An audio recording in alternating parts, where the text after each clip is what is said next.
Assalomu alaykum, yaxshimisizlar, salomatmisizlar, charchaymizlarmi? Shu oddiy rezinka bilan va oddiy bir kushetka, ya'ni o'sha uyingizda har kuni uxlaydigan joyingizda oddiy mashqlar qilib, grejada mustahkamlashni, o'sha grejaga tushadigan nagruzkani kamaytirish maqsadida zo'r mashqlar o'rgatib qo'yaman. Juda ham ko'p bemorlarim chiqib ketadi. Men ularga har doim savet beraman. Chunki bizda mana umurtqa pog'onamiz ikkita emas, bitta va aynan mana shu bel qismi S-образный bo'ladi. Bo'yin qismida yoki bel qismida juda ham ko'p uchraydi, chunki S-образный bo'lgani uchun va hozirgi juda ham ko'p tendensiyalardan biri kam harakat hisoblanadi yoki ortiqcha vazn bo'ladi. Bu tasavvur qiling, bu suyagimiz umurtqa pog'onamiz bitta bo'lsa, mana shuncha vez bunga tushib turgandan keyin buni biz mushaklar bilan mashq ham qilmasak, biz o'zimiz ichkari bilan ishlaymiz. Lazer qo'yamiz, ko'p apparatlar qo'yamiz, buni so'rdirish maqsadida qo'llar qilamiz. No, mashq ham qilish kerak. Endi qarang, mana shu oddiy rezinka bilan men qarang, hattoki o'zim ham mana doktor bo'lsam ko'p o'tiraman, o'zim ham ishlataman.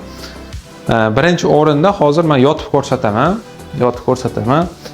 Buni busiz boshlaysizlar. Mana oyoqlarimizni tekis qilib olamiz, osmonga qarab yotamiz va bismillah deb mana oyoqni 1 2 3 4 5 va chap oyoqni ham shunaqa ishlaymiz. Bu birinchi mashq bo'ladi.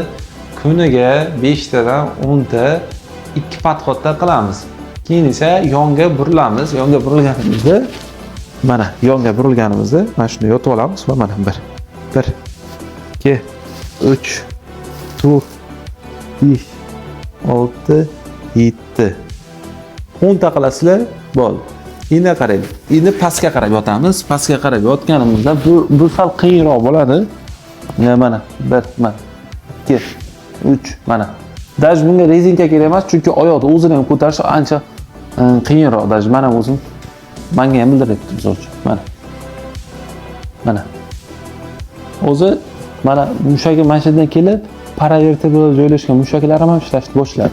Buni mana o'rtada межпозвоночный diskda ham plotность kamayib ketadi. Amortizatsiya vazifasini past bajara boshlaydi va bu yerga nagruzka ko'p tushadi. Endi tasavvur qiling, xuddi shunaqa qiyshayib ketgan umurtqangiz bo'lsa-yu, sizda nagruzka paydo bo'ladi, конечно. O'shaning uchun biz mushaklarni ham mustahkam qilishimiz kerak.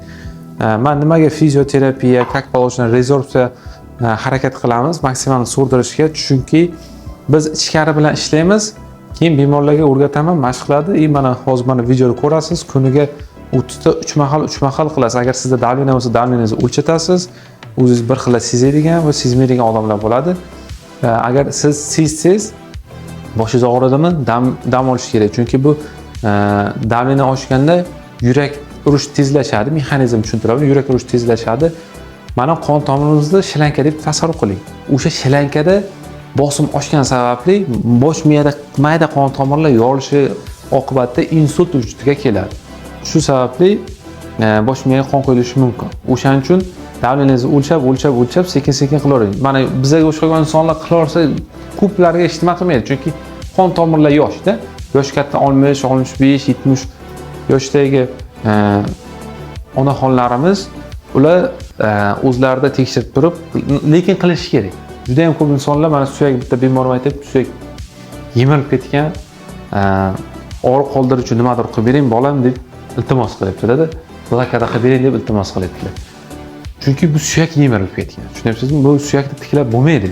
O'shaning uchun oldin harakat qilish kerak. Agar suyak yemilgan bo'lsa, tolka mashq qilish kerak. Mana shu mashqlarni qilinglar, sog' bo'linglar, salomat bo'linglar, hech qachon kasal bo'lmaydi.